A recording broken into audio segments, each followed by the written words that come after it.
नमस्कार, मी आशिष जाधव. आजचा सवालमध्ये तुमचं स्वागत आहे. मराठा मोर्चांनंतर मराठा आरक्षणाचा विषय पुन्हा चर्चेत आला आहे. तो म्हणजे हायकोर्टात जी सुनावणी सुरू आहे त्या सुनावणी दरम्यान राज्य सरकारनं प्रतिज्ञापत्र हायकोर्टामध्ये सादर केलं आणि हायकोर्टाला विनंती केली की आम्हाला अशी इच्छा आहे की मराठा आरक्षणाचा विषय हा मागासवर्ग आयोगाकडे तपासणीसाठी पाठवावा.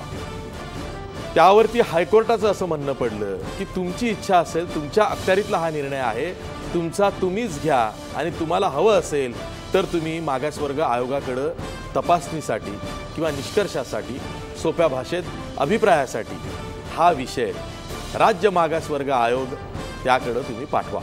प्रश्न असा आहे की यापूर्वी राज्य मागासवर्ग आयोग जो बापट आयोग होता त्या आयोगानं मराठा समाजाला आरक्षण नाकारलेलं आहे. अशा वेळी आता हायकोर्टाचे माजी निवृत्त न्यायाधीश संभाजी म्हसे यांच्या आयोगाकडून पुन्हा राज्य सरकारनं गेल्या काही सुनावणी दरम्यान पुराव्या दाखल जी काही ताजी आकडेवारी विश्लेषणात्मक माहिती हायकोर्टात सादर केली आहे ती तपासणार आहे. ती तपासल्यानंतर जर मागासवर्ग आयोगानं म्हणजेच न्यायमूर्ती संभाजी म्हसे आयोगानं पुन्हा मराठ्यांना आरक्षण नाकारलं किंबहुना आरक्षण देऊ करा अशी शिफारस अभिप्राय जरी दिला तरी हा प्रश्न हायकोर्टात पुन्हा येणार आहे.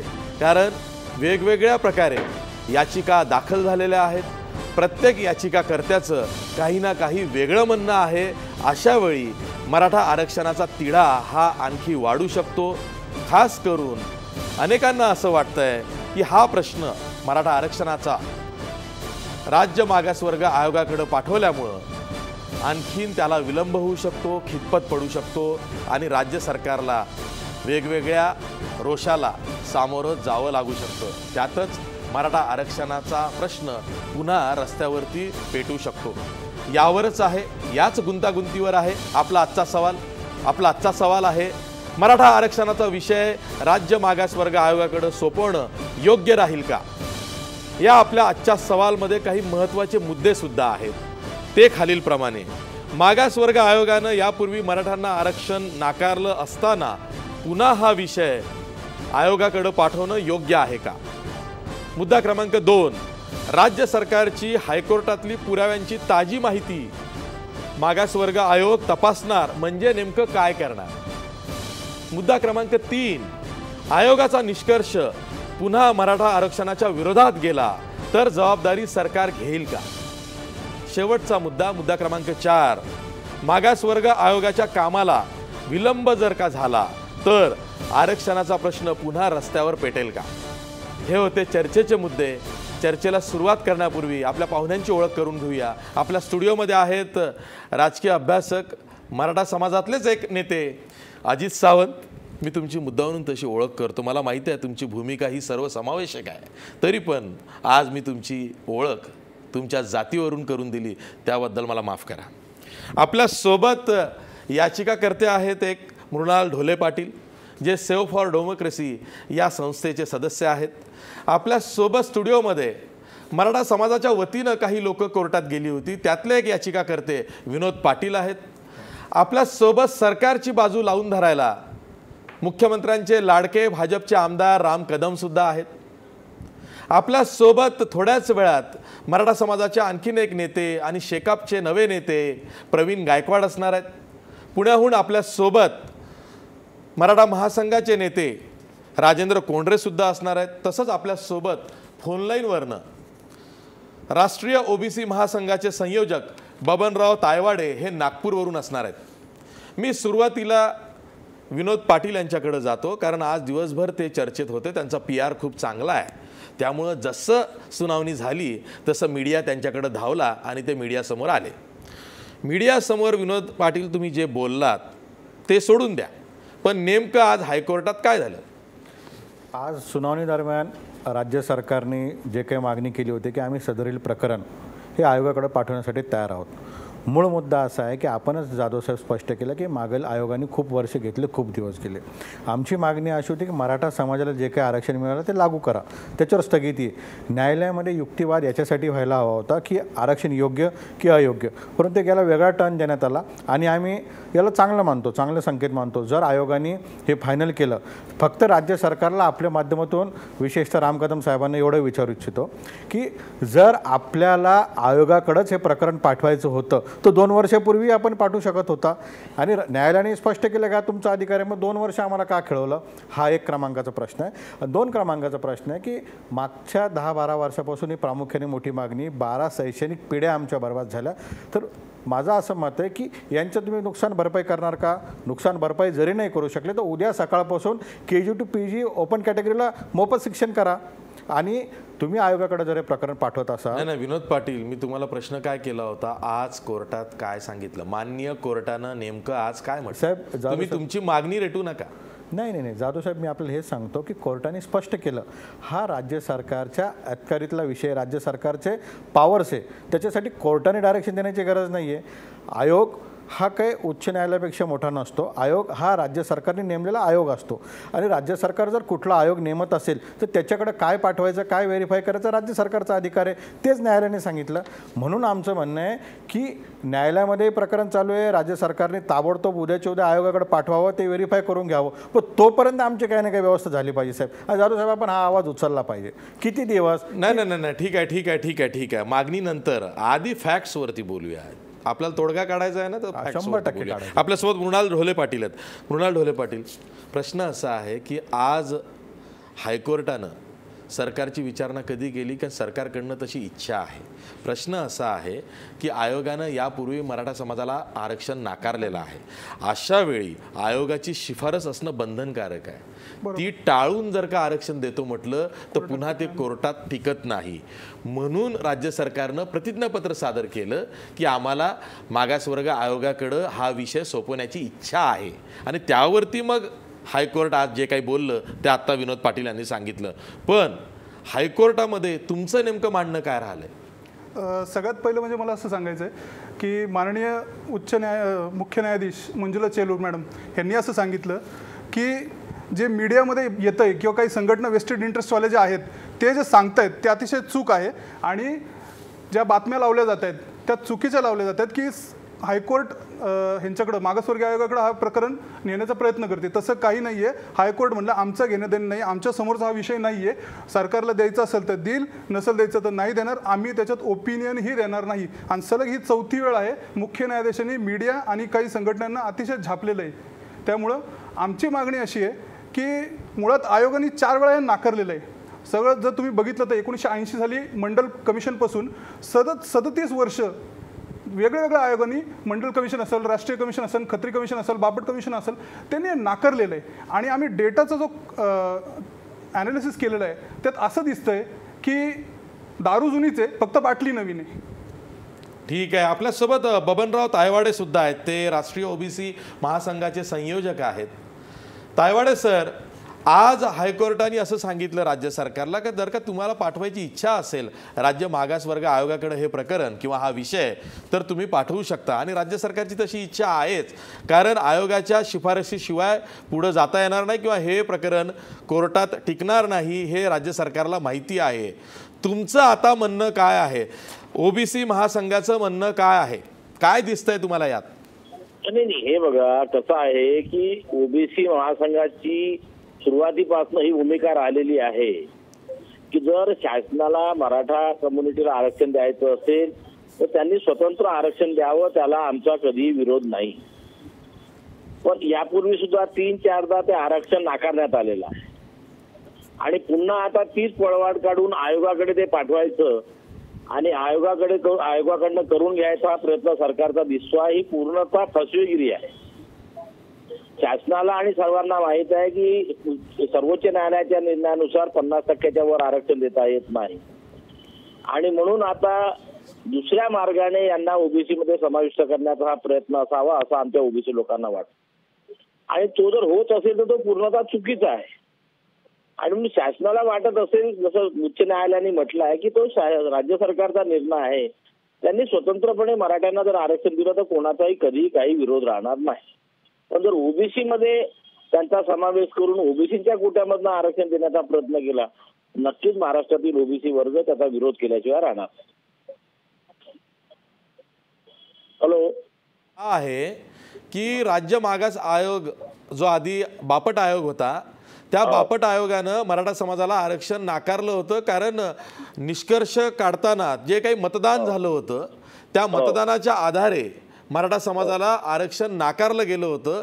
आणि त्यावरती खुद्द मुख्यमंत्री देवेंद्र फडणवीस यांनी सुद्धा विधिमंडळामध्ये प्रश्नचिन्ह उपस्थित केले. ते तर एवढं म्हणाले की बापट आयोगाच्या अहवालाचीच चर्चा विधिमंडळात करा, तो विधिमंडळासमोर आणण्याची गरज आहे.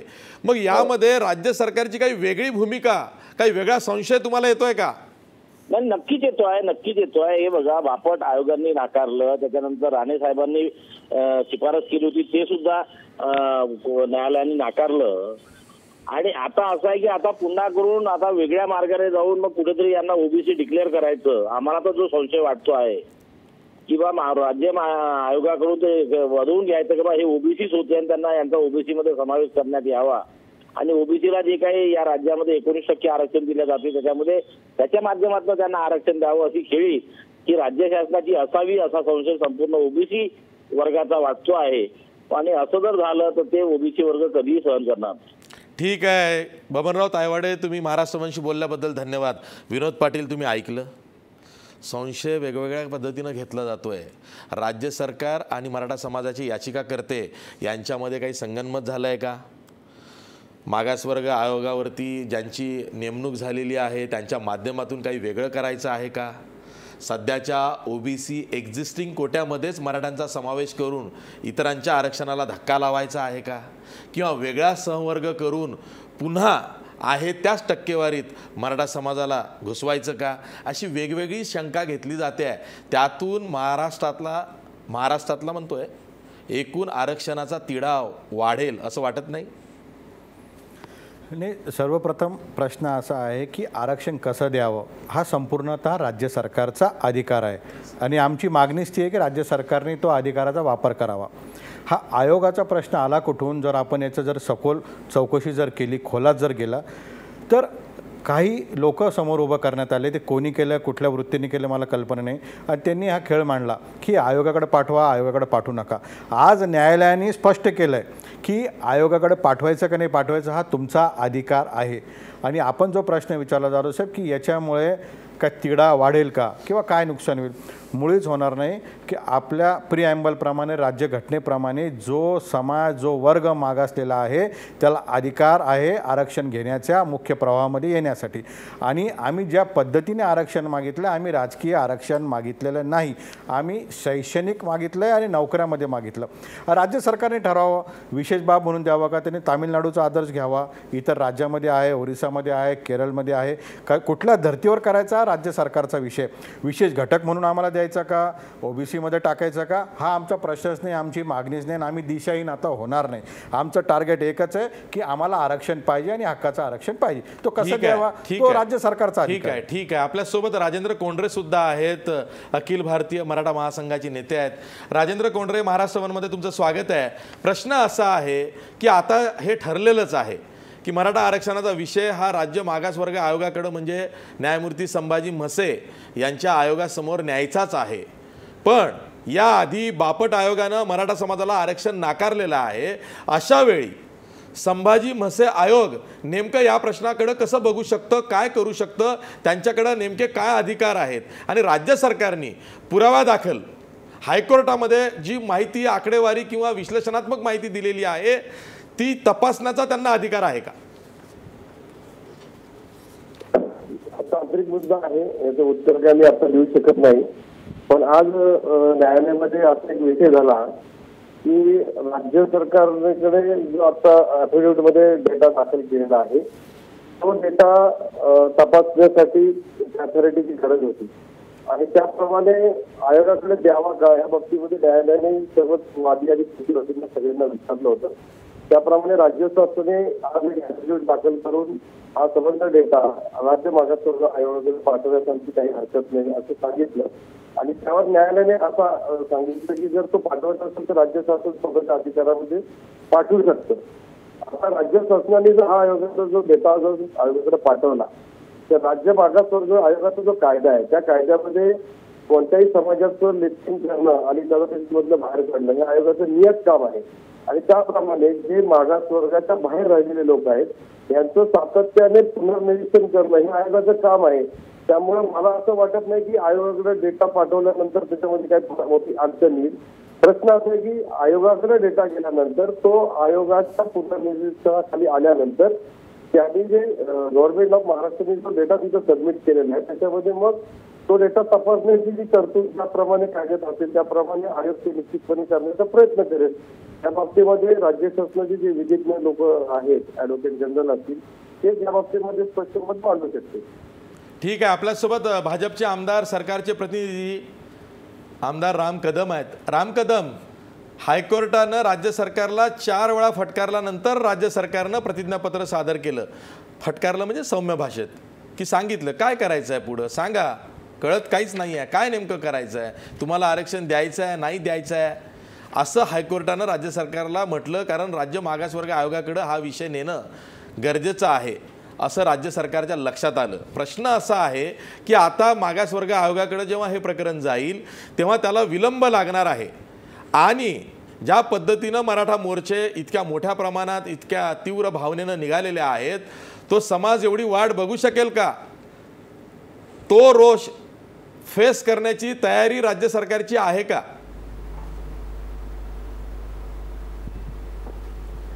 अशी जी या चर्चेच्या प्रारंभी आयोग, हायकोर्ट, बाकीच्या सगळ्या तांत्रिक बाबी याच्यावर नंतर जाईन, पण त्याच्या आधी महाराष्ट्रातल्या सर्व मराठा समाजाला मी सांगू इच्छितो, हे भारतीय जनता पार्टीचं सरकार, हे देवेंद्र फडणवीस सरकार मराठा आरक्षण मिळालंच पाहिजे, झालंच पाहिजे या दृष्टिकोनातून पॉझिटिव्ह दिशेनं पावलं उचलत आहे. आता या ठिकाणी काही मुद्दे चर्चेला आले. ओके, हायकोर्टात आमचं सरकार येण्याच्या आधी ही हायकोर्टात केस सुरू आहे. आधीच्या सरकारनं घाई गडबडीमध्ये ज्या पद्धतीनं याचा नीट विचार न करता, नीट तरतुदी न ठेवता, ज्या पद्धतीनं निवडणुका डोळ्यासमोर ठेवून हे आरक्षण दिलं गेलं, त्याच वेळेस याची व्यवस्थितपणे पार्श्वभूमी तयार केली असती तर हायकोर्टात स्थगिती नसती मिळाली. आणि तरी हायकोर्टात स्थगिती मिळाल्याच्या नंतर आमच्या देवेंद्र फडणवीस सरकारनं अतिशय ज्याला आपण म्हणतो अभ्यासू पद्धतीनं शिवकालीन पुराव्यांपासून अनेक पुरावे गोळा केले. ते गोळा करत असताना त्याला न्यायालयीन भाषेमध्ये त्याला ट्रान्सलेट करण्याचा जो काही प्रकार आहे तो सगळा केला आणि पूर्ण प्रयत्न केला की हे सगळं प्रकरण जे मराठा आरक्षण जे न्यायालयामध्ये आहे ते टिकलं पाहिजे. त्या दृष्टिकोनातून सरकारनं पूर्ण प्रयत्न केले. बरं, हे सगळं सुरू असताना 16% जे आरक्षण आहे ते निदान देता यावं. कोर्टामध्ये केस सुरू असताना कोर्टाच्या निर्णयाच्या अधीन राहून अशी देखील सरकारनं न्यायालयापुढे मागणी केली. पण सरकारची मानसिकता मराठा आरक्षणाच्या बाजूनं आहे, त्या दृष्टीनं सकारात्मक आहे, पॉझिटिव्ह आहे, म्हणून तर आम्ही मागणी केली. आणि जे काही म्हणजे उद्या आयोगाकडे पण गेल्याच्या नंतर ज्या ज्या गोष्टी द्यायच्या असतील त्या सगळ्या गोष्टी सरकार त्याची पूर्तता करेल. पण मराठांना आरक्षण मिळालं पाहिजे या दृष्टिकोनातून आमचं सरकार पूर्ण प्रयत्न करतंय. दुर्दैवानं न्यायालयीन प्रविष्ट बाब असल्यामुळे त्याच्या काही तांत्रिक बाबी असतात, त्या तांत्रिक बाबी त्या तांत्रिक पद्धतीनंच सोडवाव्या लागतात. पण हे न्यायालयात पण का गेलं? आधीच्या सरकारच्या नाकर्तेपणामुळे गेलं. ठीक आहे, ठीक आहे, ठीक आहे, बस झालं आता. आधीच्या सरकारला लोकांनी घरी पाठवलंय, तुमचं सरकार आलेलं आहे, ते निस्तरतंय सगळं. ठीक आहे राम कदम, मी पुन्हा येतो तुमच्याकडे. मृणाल ढोले पाटील, तुमची याचिका मराठ्यांना आरक्षण देऊ नये याच्या विरोधात आहे किंवा मराठ्यांना आरक्षण द्यावं याच्या विरोधात आहे. तुम्ही नेमकं तुमच्या याचिकेत काय म्हटलेलं आहे आणि काय कन्सर्न आहे तुम्हाला सरकारच्या भूमिकेवरती? एक दोन गोष्टी मला त्याच्या आधी सांगायच्यात. सगळ्यात पहिली गोष्ट म्हणजे सरकार कायम हे सांगत आलेलं आहे की आम्ही डेटा गोळा करतोय आम्ही डेटा गोळा करतोय. याचा सरळ अर्थ मला एक विचारायचा, जर डेटा सरकारकडे नव्हता तर आरक्षण पहिल्या प्लेसमध्ये दिलं कसं? दुसरा विषय असा आहे की जे दिलंय ते 27 म्हणजे 52+16 दिले आणि 16%चा हा जो विषय आहे तो ॲब्सोल्युटली या राज्य मागासवर्गीय आयोगाच्या ज्युरिडिक्शनच्या बाहेरचा आहे. राज्य मागासवर्गीय आयोग हे फक्त त्या 27%शी कन्सर्न आहे. तर आता हे डेटा घेऊन ते म्हणतायत तर या 16%चा हे ॲब्सोल्युटली ज्युरिडिक्शनच्या बाहेर आहे. दुसरा विषय जो तुम्ही म्हणला की जो आमचा काही कन्सर्न आहे, एक तर काय होतं 48% रिझर्वेशन राहत आहेत, त्याच्यामध्ये ते ओपन स्पेसिस आहेत म्हणजे फक्त ओपन समाजासाठी, त्यात कोणी कॉन्टेस्ट करू शकतं. म्हणजे याच्यातनं SC ST OBC यांचंही खूप मोठं नुकसान होतं, त्यांच्याही 16% जागा कमी होत आहेत. हा आमचा खूप मेजर कन्सर्न आहे. तिसरा आमचा कन्सर्न असा आहे की मराठा समाजाची लोक खोटे कुणबीचे दाखले घेऊन परत एक बायपास करून OBC मधनं आरक्षण ऑलरेडी घेत आहेत. बरं ठीक आहे, प्रश्न गुंतागुंतीचा आहे. मी जाणार आहे राजेंद्र कोंढरे यांच्याकडे, त्यांना हे विचारणार आहे कारण त्यांनी एक मुद्दा आता मृणाल ढोले पाटील यांनी मांडलेला आहे की राज्य मागासवर्ग आयोगाच्या अखत्यारीत नेमकं काय येतं, त्यांचा अधिकार नेमका काय. कारण राणे समितीच्या अहवालावरून मागच्या आघाडी सरकारनं मराठा समाजाला जे आरक्षण 16% देऊ केलेलं आहे ते राज्य सरकारच्या सेवा भरतीमध्ये आणि राज्य सरकारच्या ज्या शैक्षणिक संस्था आहेत किंवा महाविद्यालय आहेत त्यातल्या प्रवेशामध्ये म्हणजे नोकरीमध्ये, म्हणजे नोकरी राज्यातलीच नोकरी आणि राज्यातलेच प्रवेश जर का असं असेल तर मग मागासवर्ग आयोगाला या 16% आरक्षणाचा तपासणीचा अधिकार आहे का, यावरती त्यांनी प्रश्नचिन्ह उपस्थित केलेले आहेत. याविषयी आपण राजेंद्र कोंढरे यांना विचारणार आहोत. पण ब्रेकवर जाता जाता आपला प्रश्न बघा. मराठा आरक्षणाचा विषय राज्य मागासवर्ग आयोगाकडे सोपवणं योग्य राहील का? 69% लोक म्हणतायत नाही, मराठा आरक्षणाचा विषय राज्य मागासवर्ग आयोगाकडे सोपवणं योग्य राहणार नाही. पुन्हा भेटूया ब्रेकनंतर.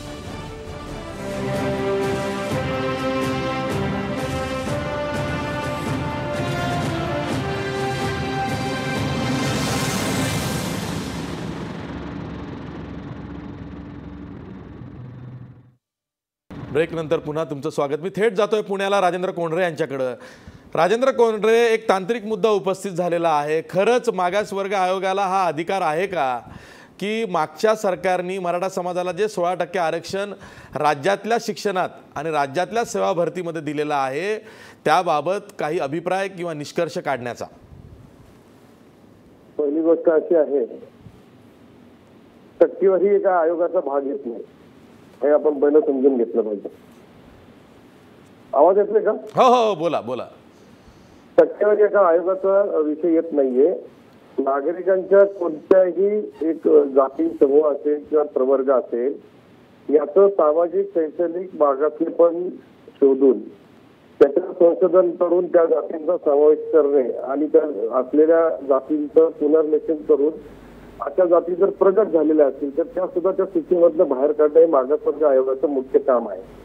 आणि आपल्या राज्यामध्ये हा जो आयोग स्थापन झालेला आहे हा 1995 पासून कमिटी होती आणि 2006 साली त्याचा कायदा झाला आणि 9 साली त्याचे नियम झालेले. आणि त्याच्यामध्ये आजही मृणाल ढोले पाटलांनी जर तो कायदा पूर्ण वाचला तर त्याच्यामध्ये आयोगाची सगळी कार्यकक्षा त्याच्यामध्ये निश्चित केलेली आहे आणि त्याप्रमाणे राज्य मागासवर्ग आयोगाला कोणत्याही जातीचं मागासलेपण आज देखील तपासण्याची आजही मुभा आहे, उद्या पण आहे आणि काल पण होती. त्यामुळे हा प्रश्नच येत नाही की मराठा समाजाचं मागासलेपण तपासलं आणि त्याचा जो डेटा तपासायचा का नाही, हा प्रश्नच उपस्थित होऊ शकत नाही. आयोगाचं नैमित्तिक कर्तव्य आहे आणि ते करू शकतात. ठीक आहे, आपल्यासोबत बरं ठीक आहे. हा पुढे काय म्हणायचं आहे? मला दुसरा एक तो त्यांनी नेहमी मुद्दा ह्या लोकांकडनं कायम होतो की कुणबी प्रमाणपत्र घेऊन मराठा समाजाचे लोक बोगस कुणबी दाखले काढतात. हा आक्षेप वारंवार ही लोक घेतात. अनेक हायकोर्ट केसेस झालेल्या आहेत, सुप्रीम कोर्टमध्ये तारखा झालेल्या आहेत. आजही त्यांना जर अभ्यास करायचा असेल तर कधी एका व्यासपीठावर त्यांनी यावं. आमचं फक्त एवढंच एकच म्हणणं आहे की माधुरी पाटील वर्सेस जे केस झाली होती महादेव कोळी समाजाच्या बाबतीमध्ये त्या बाबतीमध्ये सुप्रीम कोर्टने डिसिजन दिलेलं आहे जात पडताळणी आणि जात प्रमाणपत्र कसं द्यावं. आणि ह्या बाबतीमध्ये राज्य शासनाच्या किंवा केंद्र शासनाच्या ज्या लिस्ट आहेत त्या लिस्ट मधल्या जातीचं ज्या प्रमाणपत्र दिलं जातं, प्रमाणपत्र देताना कोणत्याही जातीचा ज्या साली त्या प्रवर्गामध्ये समावेश झाला त्याच्या अगोदर त्या जातीचा जर उल्लेख त्याच्या कागदपत्रावर असेल तर त्याची प्रोबेटिव्ह व्हॅल्यू लक्षात घेऊन त्याला ते जातीचं प्रमाणपत्र देण्यात येतं. आज देखील काही लोकांच्या सर्टिफिकेटवर 9 मुद्दा असेल तर 1956च्या अगोदर त्याची नोंद जर मराठा समाजाचं असेल तर त्याला ते सुद्धा सर्टिफिकेट मिळतं. याचा त्यांनी अभ्यास करावा. आणि मराठा समाजातला एक घटक आजही कुणबी म्हणून प्रमाणपत्र मिळवतो, त्याच्यात काही वावगं नाही. विदर्भातलं जवळपास 90% लोक घेतात आणि पश्चिम महाराष्ट्रामध्ये आणि उत्तर महाराष्ट्रामध्ये घेत आहेत, त्याच्यामध्ये काही वावगं नाही असं मला वाटतं.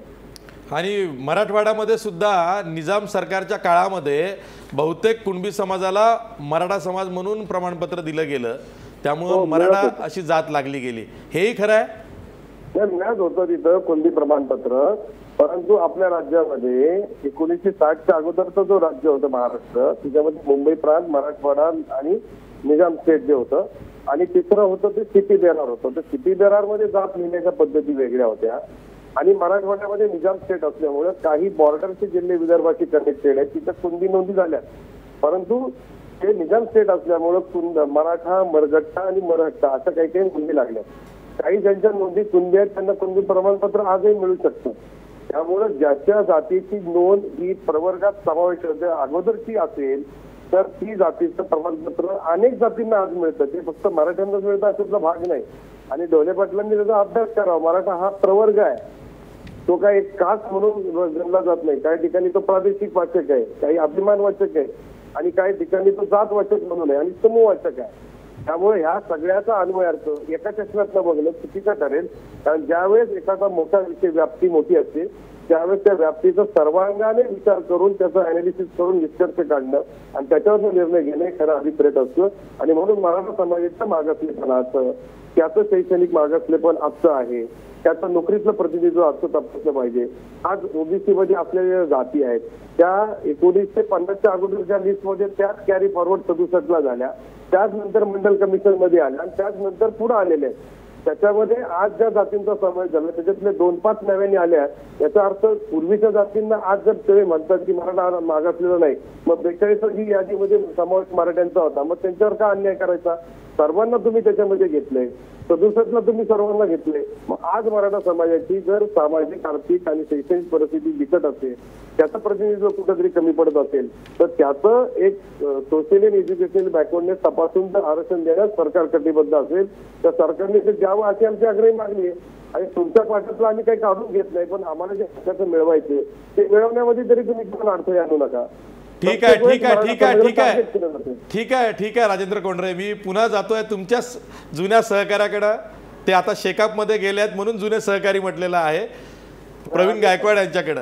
प्रवीण गायकवाड, आता हायकोर्टाने सांगितलंय की मराठा आरक्षणाचा विषय राज्य मागासवर्ग आयोगाकडे जर का सोपवण्याची राज्य सरकारची इच्छा असेल तर तो सोपवावा. आणि राज्य सरकारनं प्रतिज्ञापत्रातच इच्छा सांगितलेली आहे, त्यामुळे तो आज न उद्या मागासवर्ग आयोगाकडे जाईल.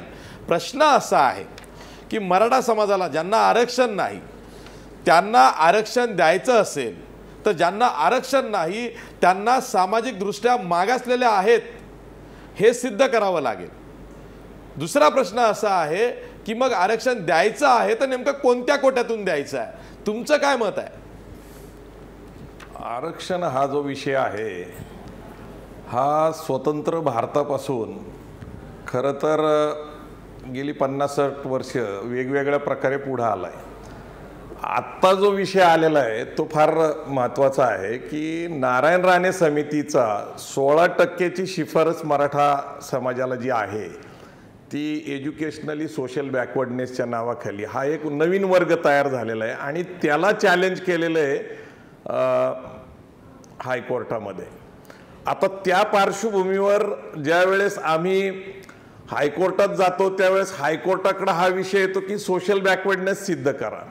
आणि मग सोशल बॅकवर्डनेस सिद्ध करण्यासाठी परत ओबीसी आयोगाकडे जावं लागतं आणि ओबीसी आयोगाच्या आधारावर आपल्याला पहिल्यांदा सामाजिकदृष्ट्या आणि शैक्षणिकदृष्ट्या मागास म्हणजे परत ओबीसी वर्गाच्या अंतर्गतच मराठा समाजाचा समावेश करावा अशी साधारणपणे एक विचारणा होऊ शकते. 16% हा स्वतंत्र आहे. 16%चा प्रॉब्लेम असा आहे की तो 50%च्या वर जातो, त्यामुळं सुप्रीम कोर्टाच्या जजमेंटप्रमाणे तो टिकत नाही. आणि दुसरा महत्त्वाचा विषय असा आहे की असा कुठलाही वर्ग हा घटनेमध्ये आधारित नाही. घटनेमध्ये SC ST आणि OBC हे 3च वर्ग आहेत आणि म्हणून मागासवर्गीय आयोगाकडे परत जाणं हा न्यायी भूमिका आहे. आता प्रश्न कसा आहे की जे OBC वर्गांना आरक्षण मिळाले ते कुणामुळे मिळालं, तर सगळ्यात पहिलं या देशामध्ये छत्रपती शाहू महाराज खरं तर त्यांना जातीच्या कक्षामध्ये घालू नये, परंतु त्यांची जात ही कुणबी मराठा होती, त्यांची कुणबीच आहे पूर्वीची, आणि नंतर त्यांनी जे सामाजिक आंदोलन केलं त्यातनं त्यांना मराठा राजा म्हणून ओळखलं जातं. आणि खऱ्या अर्थाने घटना समितीमध्ये आपण म्हणतो की डॉक्टर बाबासाहेब आंबेडकरांनी आपल्याला आरक्षण दिलं. मूळतः डॉक्टर बाबासाहेब आंबेडकर शेवटच्या भाषणामध्ये म्हणतात की डॉक्टर पंजाबराव देशमुखांमुळं OBC हा वर्ग याचा विषय पुढे आला, आदिवासींच्या आरक्षणाचा वर्ग पुढे आला. खरं तर आदिवासींच्या जाती निश्चित झाल्या कारण त्या जंगलात राहत होत्या, परंतु OBC जे आहेत त्यांच्या जाती निश्चित करता आल्या नाही आणि म्हणून त्या जाती ज्या आहेत ज्या सामाजिकदृष्ट्या शैक्षणिकदृष्ट्या मागास आहेत त्या सरसकट शेती करणाऱ्या आणि 12 बलुते अशा प्रकारच्या जाती आहेत. पंजाबराव देशमुखांना हे क्रेडिट दिलंच पाहिजे कारण डॉक्टर पंजाबराव देशमुख हे धर्मशास्त्राचे वैदिक वाङ्मयाचे डॉक्टरेट होते आणि ते बॅरिस्टर होते आणि ते घटना समितीमध्ये होते आणि ते मराठा होते. त्यांनी महाराष्ट्रभर मराठा समाजाने आपली नोंद कुणबी करावी असं एक अभियान राबवलं होतं. त्याला फारसा प्रतिसाद त्या काळाच्या सामाजिक परिस्थितीमुळे पश्चिम महाराष्ट्रात मिळालं नाही, पण श्री शिवाजी शिक्षण संस्थेच्या माध्यमातून पंजाबरावांनी विदर्भ आणि खानदेशामध्ये मोठ्या प्रमाणामध्ये त्या काळामध्ये कुणबी ही नोंद करून घेतली. महाराष्ट्रात राहणारा मराठी बोलणारा मराठा, देशाच्या राष्ट्रगीतामध्ये मराठा, हे मी प्रत्येक वेळेस सांगत आलो, आता किती वेळा सांगणार. खरं तर याला फक्त एकमेव उपाय आहे आणि ते म्हणजे जातीय जनगणना होणं गरजेचं आहे, कारण टक्केवारी OBCच्या सुद्धा जातींची ठरलेली नाहीये.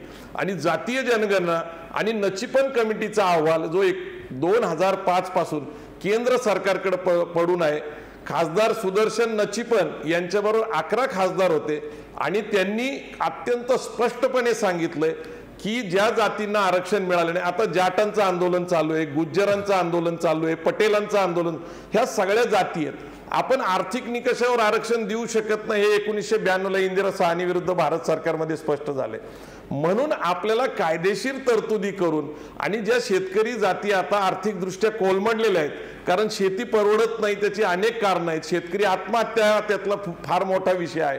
आणि म्हणून मला असं वाटतं की नचिपन कमिटीच्या अहवालावरच जर खऱ्या अर्थाने एकदा चर्चा झाली तर नचिपन अहवाल काय आहे आणि जातीय जनगणना आरक्षण देण्यासाठी किती गरजेची आहे. ढोले पाटलांनी सांगितलं ते मला मान्य आहे, परंतु ढोले पाटील हेही सांगत नाही की मग मराठा समाजाने जायचं कुठं, कारण 52% रिझर्वेशन SC ST OBC ना आहे आणि मग 48 मध्ये सुद्धा आरक्षित वर्गाचे लोक स्पर्धा करतात मेरिटच्या जोरावर. आणि हा जो कुणबी मराठा समाज आहे याला स्पेस कमी होती आणि म्हणून तर खऱ्या अर्थाने आम्ही आरक्षण मागतोय.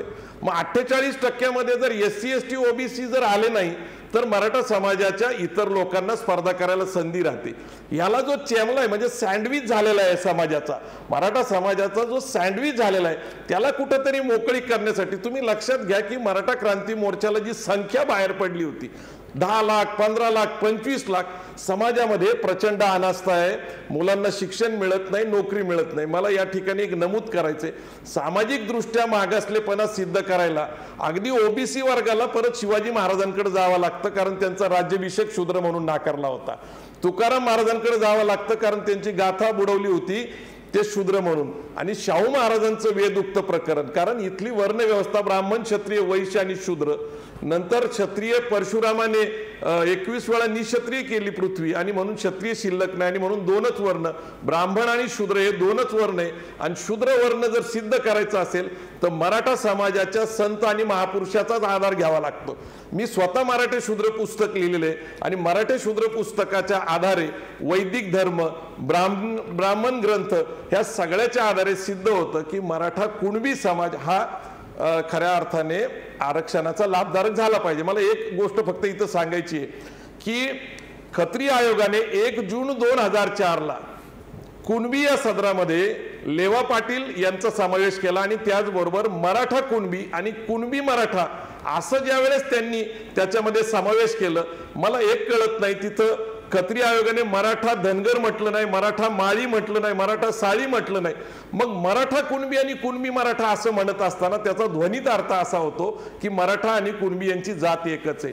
इरावती कर्वे म्हणतात की ज्यांची सहज विवाह होतात त्यांची जात एक असती. आणि आम्ही हजारो पुरावे आतापर्यंत बापट आयोग असेल, खत्री आयोग असेल, श्राफ आयोग असेल यांच्याकडे सादर केलेत की मराठा कुणबी यांची विवाह होतात, त्यांचे नातेसंबंध आहेत. एक मराठा प्रवीण गायकवाड हा सर, ऐका ना, थोड्याच वेळापूर्वी कार्यक्रमाच्या सुरुवातीला जेव्हा तुम्ही नव्हतात तेव्हा राष्ट्रीय ओबीसी महासंघाचे जे संयोजक आहेत नागपूरचे बबनराव तायवाडे हे असं म्हणाले की मराठा समाजाचा जर का समावेश सध्याच्या एक्झिस्टिंग ओबीसी कोट्यामध्ये केला गेला तर कुणबी म्हणून आणि इतर जो ओबीसी घटक आहेत त्या जाती ह्या तीव्र विरोध करतील. प्रश्न असा आहे की अनेक ठिकाणी मराठा मोर्चाबरोबरच मराठा कुणबी मोर्चे सुद्धा निघाले, खास करून विदर्भात निघाले, तरी सुद्धा मराठा आणि कुणबी यांच्यामधली दरी कमी होत नाही. आणि म्हणूनच अनेकांना असं वाटतं की यामुळं एक वेगळाच प्रश्न पेटू शकतो. ते मुख्यतः काय आहे की बबनराव तायवाडे माझे स्वतःचे मार्गदर्शक आहे. मी 10 एप्रिलला पंजाबराव देशमुखांच्या विषयावर बोलायला त्यांच्या शिवाजी शिक्षण संस्थेमध्ये गेलो होतो आणि पंजाबराव देशमुख आणि आरक्षण याच्यावरच विषय मांडला होता. ते कार्यक्रमाचे अध्यक्ष होते. एक लक्षात घेतलं पाहिजे, सगळ्या जातीमध्ये पोट जाती आहेत आणि कुणबीमध्ये 42 पोट जाती आहेत. स्वतः बबनराव तायवाडे हे बावणी कुणबी आहेत आणि तिथं तिरळे कुणबी आहेत. अशा प्रकारच्या 42 जाती आहेत. किरमिरे नावाचे एका कुणबी समाजाच्या माणसांनी या संपूर्ण विषयावर, मराठा कुणबी या विषयावर सगळं संशोधन केलंय आणि किरमिरेंनी स्पष्ट केलं की 42 पोट जाती आहेत आणि त्या पोट जाती अंतर्गत सुद्धा वेगवेगळ्या प्रकारची स्पर्धा आणि संघर्ष आहे. आपण त्याच्यात जाण्यापेक्षा Shivaji was a Kunbi and rajas of Gwalior and Baroda are said to be of the same race. एकाच जातीचे होते. बडोद्याचे राजे, ग्वालियरचे राजे आणि शिवाजी महाराजांचा वंश. स्वतः शाहू महाराज म्हणतात की आमच्यामध्ये जर राजपुत्र जन्माला आला तर पहिल्या दिवशी आम्ही गवताच्या कुसावर झोपवतो, कारण त्याला हे स्मरण राहावं की आपण कुणबी आहे. आणि तुकाराम महाराज म्हणतात, बरे झाले देवा कुणबी केलो, नाहीतर दंबेची असतो मेलो. हे सगळे ऐतिहासिक संदर्भ सातत्याने सांगतो. मला दुर्दैवाने आणि खेदाने सांगा वाटतं की ज्या मराठा राजांमुळे खऱ्या अर्थाने राजकारण इथं आरक्षण मिळालं त्याचं राजकारण व्हायला नव्हतं पाहिजे. आणि ज्या डॉक्टर पंजाबराव देशमुखांमुळं हा पंजाबराव देशमुखांचंच मोठं योगदान आहे हे मी तुम्हाला सहप्रमाण घटना समितीतील सगळे उदाहरणं सांगू शकतो. आणि यांच्यामुळेच ओबीसी वर्ग निर्माण झाला हे डॉक्टर बाबासाहेब आंबेडकर घटना समितीत शेवटला सांगतात. त्याच पंजाबराव देशमुखांच्या मराठा समाजाला वगळण्याचं षडयंत्र या महाराष्ट्रात आणि या देशामध्ये झालं. मला सांगायचंय, स्वतंत्र भारतापूर्वी ब्रिटिशांनी इंटरमिजिएट क्लास म्हणून मराठा समाजाला आरक्षण दिलं होतं. नंतर काका कालेलकर आयोगामध्ये मराठा समाजाचा समावेश मराठा म्हणून होता, पण मंडलमध्ये वगळलं गेलं कारण मंडलनी मराठा ही जात मान्य केली नाही, कुणबी ही जात मान्य केली. परंतु कुणबीचे प्रमाणपत्र आता मिळतात. आता लोक म्हणतात बोगस कुणबी वगैरे. आता बोलणाऱ्याला विरोध करणाऱ्याला काय करू शकतो आपण, परंतु बोगस जर असतील तर तुम्ही न्यायपालिकेत जाऊ शकता, तुम्ही न्याय मागू शकता. मग आज कमीत कमी 50,000 लोक मला माहिती आहेत की ज्यांनी कुणबी सर्टिफिकेट काढलेले. आणि कुणबी सर्टिफिकेट का दिलं जातं तर त्याचा ऐतिहासिक संदर्भ आहे. सातबाऱ्यावर आहे, खरेदी खतामध्ये आहे, गावकुसातल्या नोंदीमध्ये आहेत, अनेक कोर्टाच्या केसेसमध्ये कुणबी म्हणून नोंद आहेत. आणि ह्या सगळ्या कुणबीच्या नोंदी एकत्रित करून वंशावळाशी जोडल्यानंतर तुम्हाला कुणबी सर्टिफिकेट दिलं जातं. सहजासहजी कुठल्याही वशिल्यावर कुणबी सर्टिफिकेट दिलं जात नाही. आणि म्हणून कुणबी हाच आधार धरून ओबीसी वर्गात समावेश केला पाहिजे. पण नच्चीकरण कमिटीचा अहवाल जो आहे की जो म्हणतो की सुप्रीम कोर्टाचा 50% मर्यादा ही घटनाविरोधी आहे, ती 50% मर्यादा ओलांडली पाहिजे. 52% ओबीसींना 52% आरक्षण मिळालं पाहिजे, म्हणजे ओबीसींवर पण अन्याय होणार नाही आणि मराठा समाजाला विरोध ते करणार नाही. आणि मराठा समाजाचा सुद्धा समावेश ओबीसी वर्गामध्ये होऊ शकतो. एवढं सविस्तर विवेचन झालेलं आहे की हा प्रश्न खूप गुंतागुंतीचा आहे हे सर्वांच्या लक्षात आलेलं आहे. अजित सावंत, तुम्ही खूप वेळचे शांत बसलेले आहेत. मी तुम्हाला आणखीन विनंती करणार आहे, थोडा वेळ शांत बसा. मी एक ब्रेक घेणार आहे आणि ब्रेक नंतर मी अजित सावंत यांच्याकडे जाणार आहे की आरक्षण देशभर या आरक्षणावरती एक वेगळी चर्चा होते.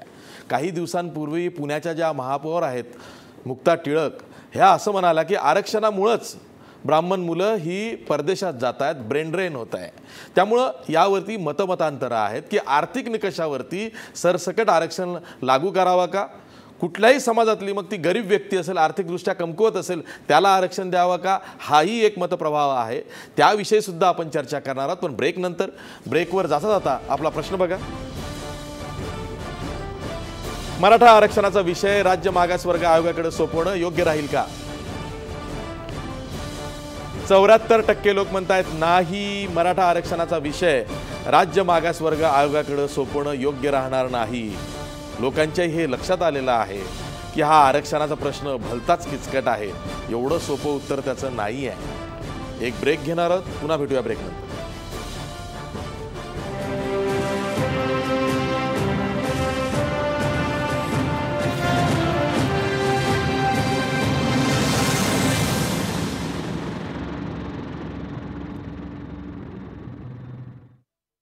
ब्रेकनंतर पुन्हा तुमचं स्वागत. अजित सावंत, प्रश्न हाच आहे की आरक्षणावरती एवढी चर्चा होते, पण त्या आरक्षणावरती तुमच्यासारखे सुसंस्कृत, मध्यमवर्गीय, खानदानी लोक वेगळा विचार मांडताना दिसतात. हा जो वेगळा विचार आहे, तुम्हाला असं वाटतं तुम्ही सर्व समाजाचा विचार करून हा वेगळा विचार मांडताय? अशी जी ब्रिटिश या देशातून गेले, पण इथल्या राज्यकर्त्यांना एक मंत्र देऊन गेले, डिवाइड अँड रूल. फोडा आणि झोडा हा तो मंत्र होता. साधारणपणे शोषितांनी, वंचितांनी एकत्र येऊ नये, शेतकऱ्यांनी, कामगारांनी आणि आपल्या मूलभूत समस्यांबद्दल बोलू नये, यासाठी जात आणि धर्माच्या नावावरती त्यांच्यावरती फूट पाडण्याचे प्रयत्न ह्या देशामध्ये आज अनेक दशकं सुरू असलेले आपण पाहतो. चालूच असतं ते सतत. आणि म्हणून आपण पाहिलं की ह्या राज्य सरकार जेव्हा, आता अतिशय चांगला प्रश्न मगाशी विनोद पाटलांनी विचारला होता की जर तुम्हाला हेच करायचं होतं तर 2 वर्ष तुम्ही का नाही केलं, बरोबर आहे ना विनोद पाटील? हा प्रश्न त्यांनी विचारला होता. म्हणजे कसंही करून घोंगडं भिजत ठेवायचं. आणि आतासुद्धा कोर्टात गेल्यानंतर कोर्टामध्ये असं म्हणायचं की आमची हरकत नाही, म्हणजे कोर्टाने निर्णय द्यावा, उच्च न्यायालयाने निर्णय द्यावा की राज्य मागासवर्गीय आयोगाकडे हा प्रश्न सोपवावा म्हणून, अशी त्यांची अपेक्षा होती. म्हणजे ताकाला जाऊन भांडं लपवायचं. शेवटी न्यायालयाला त्यांना कानपिचक्या द्याव्या लागल्या की तुमचा निर्णय हा, तुम्ही घ्यायचा तसा निर्णय घ्या. आणि त्यांनी तो निर्णय घेतला, राज्य मागासवर्गीय आयोगाकडे पोहोचवणार. प्रश्न असा आहे की राज्य मागासवर्गीय आयोगाकडे जाऊन मगाशी तायवाडे म्हणाले की त्यांनी कुठलाही निर्णय घेतला, पॉझिटिव्ह किंवा निगेटिव्ह, सकारात्मक किंवा नकारात्मक, तरी त्याला आव्हाने दिलं जाणारच आहे. म्हणजे पुन्हा तो वर्षानुवर्ष परत ते हायकोर्टात प्रश्न येणार. म्हणजे दोन्ही बाजूच्या लोकांनी एकमेकांच्या उरावर बसवायचं. आणि ज्यांना राज्य करायचं आहे, मग ते गेलं सरकार असो, मागचं सरकार असो किंवा आताचं सरकार असो, त्यांनी दाणे टाकून कोंबड्या झुंजवत राहायचं. मग अशी राम कदम म्हणाले की निवडणुका आल्या की निर्णय घेतला गेला सरकारने. पण तुम्ही काय केलं? तुम्ही सुद्धा निवडणुकांचा फायदा घेतला ना. कशा झाल्या नगर परिषदांच्या आणि जिल्हा परिषदांच्या निवडणुका? तुम्हाला जर त्याचा फायदा उठवला नसता तुम्ही, तर एवढा मोठा मराठा समाजाचा आक्रोश असताना तुम्ही एवढ्या मोठ्या प्रमाणामध्ये यश मिळवलं असतं का?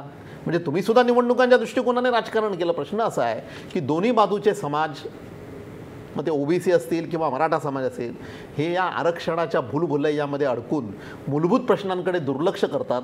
आणि राज्यकर्त्यांचं फावतं, त्यांना राजकारण करायला संधी मिळते. हा गेल्या सरकारमध्येही अनुभव होता आणि ह्या सरकारमध्ये अनुभव आहे. म्हणून आमचं म्हणणं असं आहे की ज्या मूलभूत समस्या, एक समाजवादी समाज रचना या राज्यघटनेने प्रस्तावित केलेली आहे त्यांच्या उद्देशिकेमध्ये, आणि त्या समाजवादी समाज रचनेनुसार सर्वांना समान संधी मिळाली पाहिजे, दर्जा मिळाला पाहिजे, ती समानता असली पाहिजे, ह्याचा आग्रह धरून शिक्षण सर्वांना उपलब्ध झालं पाहिजे. मगाशी म्हटलंय तसं मोफत शिक्षण KG to PG हे मिळालं पाहिजे. रोजगाराचा हक्क असला पाहिजे. कामगारांना त्याचं योग्य दाम मिळालं पाहिजे. शेतकऱ्यांना त्याच्या शेतीमालाला भाव मिळाला पाहिजे. ह्या प्रश्नांवरती या सर्व समाजाने एकत्र येऊन लढण्यापेक्षा आरक्षणाच्या भूलभुलैयांमध्ये त्याला गुंतवून ठेवायचं, वर्षानुवर्ष फिरवत ठेवायचं, हाच उद्योग चाललेला आहे. आता ज्या ह्या सगळ्या घडामोडी दिसत आहेत त्याच्यावरून दिसतंय. आणि म्हणून माझं आवाहन असं राहील की शोषितांचे प्रश्न घेऊन ज्या जर रस्त्यावरती उतरलात आणि क्रांती जर या देशामध्ये झाली, समाजवादी समाज रचना स्थापन झाली, तरच प्रश्न सुटतील. बाकी आरक्षणाने फक्त आपण भावनात्मक होऊन एकमेकांच्या मनाचं समाधान करू, दुसरं काही होणार नाही. ठीक आहे. लास्ट कॉमेंट राम कदम तुमच्याकडे, कारण तुम्ही सरकारचे प्रतिनिधी, भाजपचे आमदार आहात म्हणून. आता जे काही अजित सावंत म्हणाले त्यात काही पूर्ण सत्य नाही आहे. ते नगरपालिकेच्या निवडणुका किंवा बाकीच्या निवडणुका हे देवेंद्र फडणवीस सरकारचं अतिशय प्रामाणिकपणे मागच्या 2.5 वर्षात केलं गेलेलं काम हे लोकांना भावलं आणि त्याच्यामुळे ते मतदान झालंय. आणि आपण जे म्हणतात की कोर्टात गेला, ते एखादी गोष्ट हायकोर्टामध्ये न्याय प्रविष्ट असताना जशा अशा डेव्हलपमेंट होत जातील, तर त्या प्रत्येक डेव्हलपमेंटमध्ये आमच्या भाजपच्या सरकारनं, देवेंद्र फडणवीस सरकारनं पॉझिटिव्ह पाऊल ठेवलं आहे. आमच्याकडून कुठे काही कमतरता केली गेली नाही. आता त्याच्यामध्ये सुद्धा अगदी आपण निगेटिव्ह अप्रोचने जर पाहत असू तर ते काही योग्य ठरणार नाही. पुन्हा एकदा मी तुम्हाला शेवटची कमेंट म्हणून सांगतो की मराठा समाजाला आरक्षण मिळालंच पाहिजे आणि त्या दृष्टिकोनातून आमचं सरकार पूर्णपणे प्रयत्नशील आहे. कोर्टात आधीच गेलं आहे, आम्ही सरकारमध्ये येण्याच्या आधीच कोर्टात ही बाब सुरू आहे.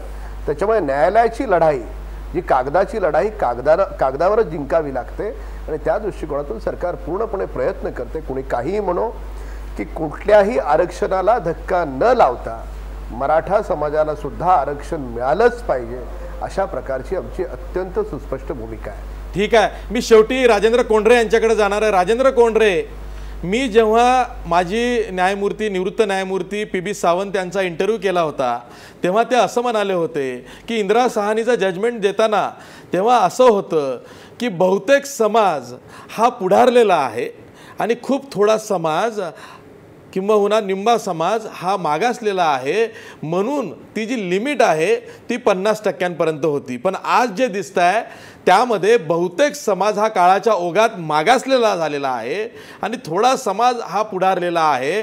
अशा वेळी आरक्षणाची जी अप्पर लिमिट आहे ती संसदेचा कायदा करून वाढवण्याचे काही प्रयत्न होऊ शकतात का भविष्यामध्ये? माझ्या माहितीप्रमाणे तसे प्रयत्न केंद्रीय पातळीवर सुरू झालेले आहेत आणि त्याला बऱ्याच राजकीय पक्ष, मगाशी प्रवीण गायकवाडांनी सांगितलं की नक्षीपण कमिटीचा रिपोर्ट सुद्धा ते सांगते की 50%ची लिमिट वाढवा. कारण आज आपल्याला आर्थिक निकषावर आरक्षण देता येत नाही. SC ST OBCना आपल्या प्रवर्गामध्ये समावेश करून त्यांना तिथं स्कोप आहे आणि अशा परिस्थितीमध्ये मग जे मागास वर्गाच्या काठावर असलेले लोक आहेत त्यांच्यावर फार मोठा प्रकारचा अन्याय होतो आणि त्याच्यामध्ये शेतकरी समूहाच्या सगळ्या देशातल्या जाती त्यांच्यावर अन्याय होते. त्यामुळं हे प्रमाण काही टक्क्यांवर वाढवणं हा एक भाग आहे. दुसरी, अजित सावंतांच्या म्हणण्यातून एक तथ्यांश आपण घेतला पाहिजे.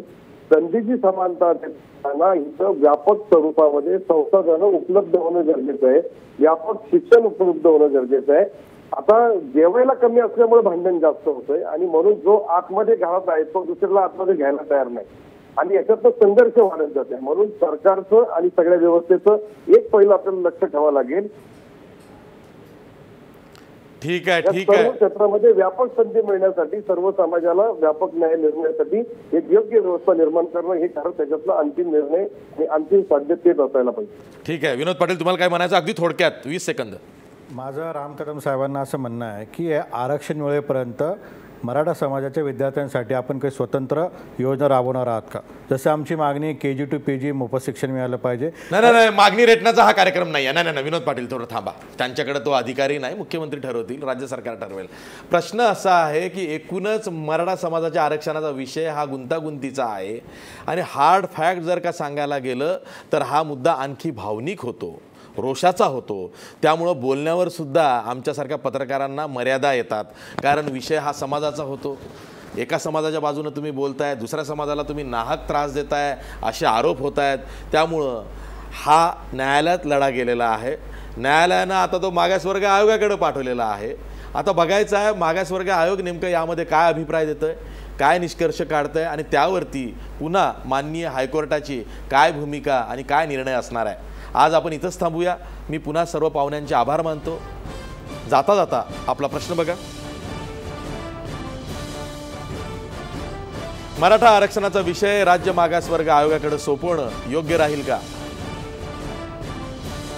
75% लोक म्हणतायत नाही, मराठा आरक्षणाचा विषय राज्य मागासवर्ग आयोगाकडे सोपवणं योग्य राहणार नाही.